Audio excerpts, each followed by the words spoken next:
Let us continue the lesson. Page number 21, last paragraph. Continuation of the lesson, page number 21, last paragraph.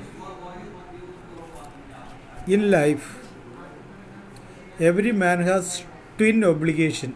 Obligation है duty, twin है double. ये paragraph important है, विशेष करके पढ़ना. In life, every man has twin obligations. Obligation to his family, to his parents, to his wife and children, and he has an obligation to his people, his humanity, his country. अब इसमें बता रहे twin obligation कौन सा है. एक तो बताया obligation to his family, to his parents, to his wife and children. एक. The second one is he has an obligation to his people, to his community, to his country. एक तो हमारे परिवार, संत जन. दूसरा जहाँ हम रहता है उसके प्रति, उधर के जनता के प्रति और उस समाज के प्रति कुछ ड्यूटी से. इस तरह से एवरी मैन को बोला every man has twin obligation. ये सबके लिए, एक तो अपना परिवार, दूसरा अपना देश. देश में देशवासी, परिवार में परिवारजन, और इस तरह से आता है.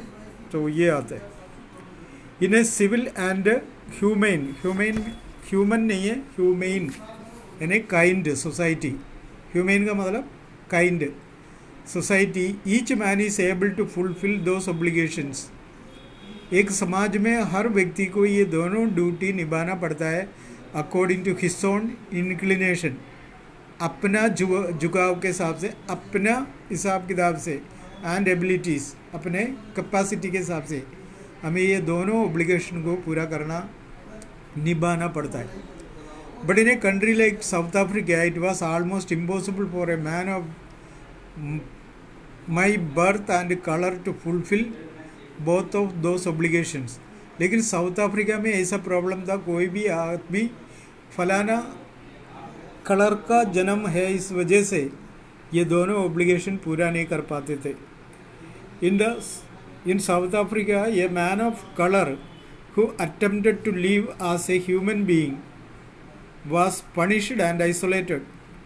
साउथ अफ्रीका में उस समय की बात बता रहे, अगर एक व्यक्ति इंसान का जैसा अटेम्प्टेड यानी ट्राइड इंसान का जैसा जीना चाहता है, उसको पनिश किया जाता था, उसको अलग किया जाता था. आइसोलेटेड यानी बहिष्कृत कर किया जाता था समाज से. समाज में एक आदमी जैसा रह नहीं सकता. पहले मैंने बोला था ना, वो गुलाम जैसा मानते थे. गुलाम, वो गुलामी भी अलग था.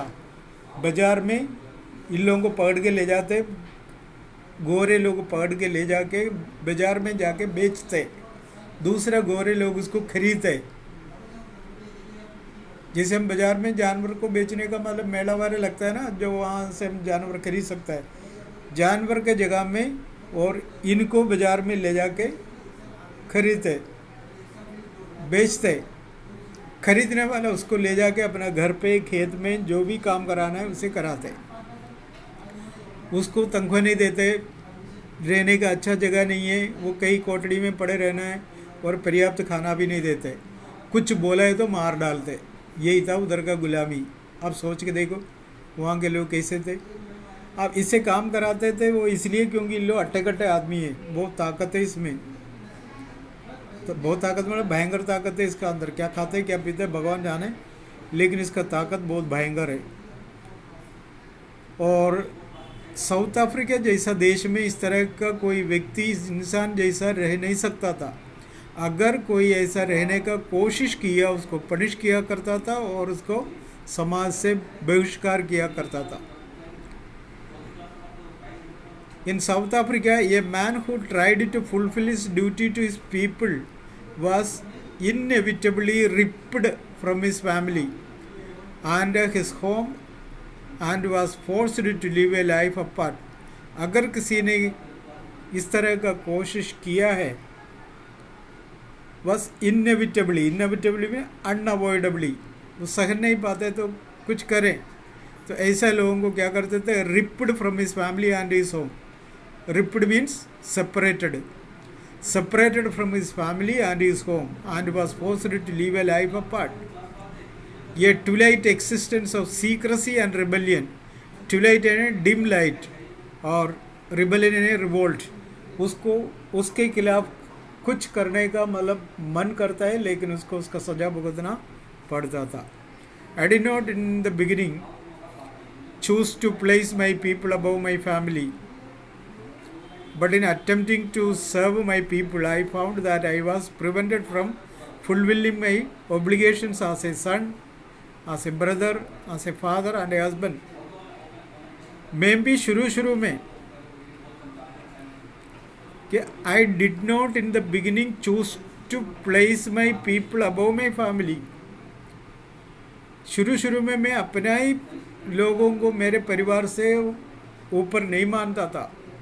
But in attempting to serve my people, लेकिन लोगों का सेवा करने लग गया. I found that I was prevented from fulfilling my obligation as a son. मुझे पता पड़ गया कि बस मुझे तो एक बेटे का रूप में रहने नहीं दे रही है, एक भाई के रूप में रह ही नहीं दे रहे. और मैं किसी का भाई था, किसी का बेटा था, और मैं किसी का पापा भी है और किसी का हस्बैंड भी है. मुझे ऐसा रहने का मौका नहीं मिला.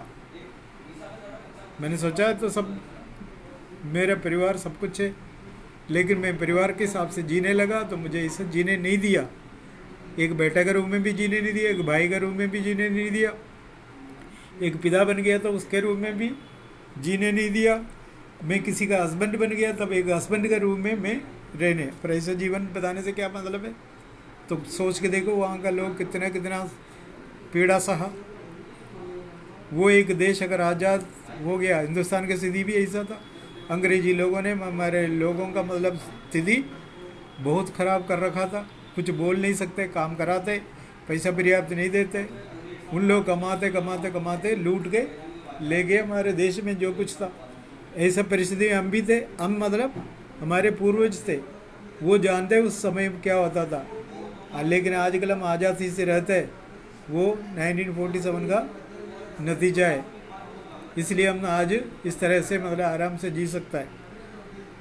आई was not born with a hunger to be free.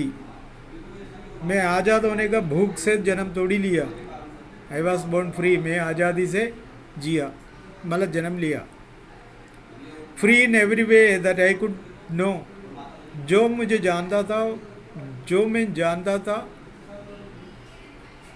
उसी तरीक़ा से आज़ादी से जीना था मुझे. Free to run in the field, मैं घूमते रहूँ, भागते रहूँ. कहाँ पर? Near my mother's hut, mummy के घर के आसपास. Free to swim in the clear stream. Stream इधर का मतलब छोटा सा नदी. छोटा सा नदी में मैं नहाया करता था. And run through my village, मेरा गाँव से भागता रहता था, गाँव में भागता रहता था. फ्री टू रोस्ट मीलीस,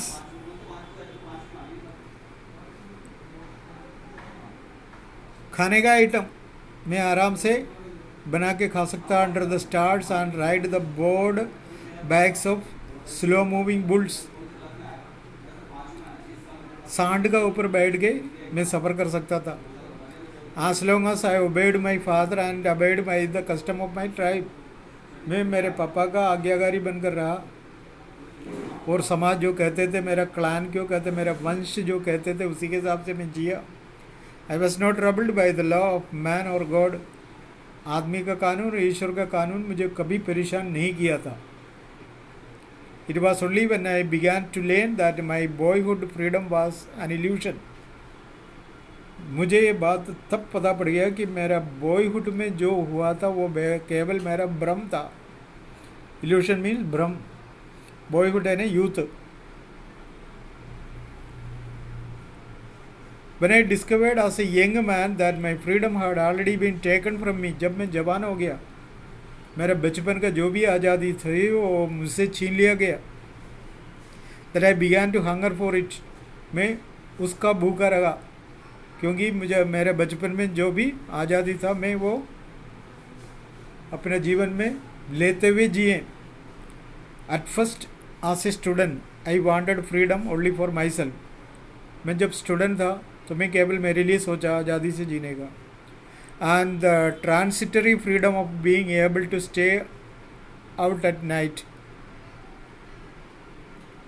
रात का जो फ्रीडम वो तो परमानेंट नहीं था। Read what I please and go where I choose, जहाँ मुझे जाना था, जो पढ़ना था मैंने पढ़ लिया। Later as a young man in Johannesburg, I yearned for the basic and honorable freedom of achieving my potential. Yearned means desired, spelling देख लेना, अगर वाई नहीं है तो कमाया हो गया, यहाँ मतलब decide. I decide for the basic and honourable freedom of achieving my potential of earning my keep. Keep का मतलब लिविंग, पोटेंशियल यानी क्षमता, ability of marrying and having a family, मर्जी से घर वाले जो बताएं उससे शादी करें और परिवार रचाएं, लेकिन उसका फ्रीडम नहीं था। मैं वो चाहा, वापस मुझे चाहिए the freedom not to be obstructed in a lawful life. Hindered, रुकावट पैदा किया, ऐसे एक जीवन में जीना नहीं चाहा लॉफुली। Lawful means legally. ये बात सोच के उसका दिमाग ख़राब हो गया। वो चाहा मैं ऐसा जीवन बिताऊं जो बचपन में मुझे कुछ पता नहीं था। जब बड़ा होने लगा बातें धीरे धीरे समझ में आने लगा। जैसा मैं फ्रीडम चाहा तो वो फ्रीडम नहीं, मुझे मिल ही नहीं रहे। जब मैं पढ़ने गया तो ठीक है, मैं जहाँ जाना है वो जो पढ़ना है तो पढ़ते आया, लेकिन मैं बड़ा हो गया तो पता पड़ गया मामला गड़बड़ है। तो उसी के बारे में मैं फिर सोचने लगा, उसी के बारे में कुछ करने लगा। तो सोचा ये तो बिल्कुल गलत है, मुझे वो आज़ादी वापस चाहिए, मेरी मर्ज़ी से मैं जीऊँ, मेरे परिवार वाले जो कहते हैं मैं वो करूँ, शादी करना चाहे तो शादी करूँ और परिवार बसाना चाहें लेकिन ऐसा बजाने वाले को तो पनिश किया जाता था, समाज से बहिष्कार किया जाता था। लेकिन ऐसा जीवन कैसा बिताऊँ मैं, परिवार कैसा बचाऊँ और परिवार कैसा बनाऊँ? मेरे साथ यही है तो मेरे पेरेंट्स के साथ भी यही है, उनके साथ भी प्रॉब्लम है। आज़ादी से रह नहीं सकते, जो वाइट लोग बोलते हैं उसको मानते हुए जीना पड़ता था। ऐसा कोई होता है क्या? ऐसा जिया तो फिर तो गया काम से, तो वो ज़िंदगी कोई ज़िंदगी नहीं है। तो इसको दोबारा पढ़ ले, पढ़ के समझ लो, उसके बाद आगे जाएं। भले कम पढ़ें लेकिन वो पढ़ने भी आसान है, कम पढ़ें तो इसी को प्रिपेयर करो। अभी फर्स्ट टाइम आने वाला है, उसी के हिसाब से प्रिपेयर करो।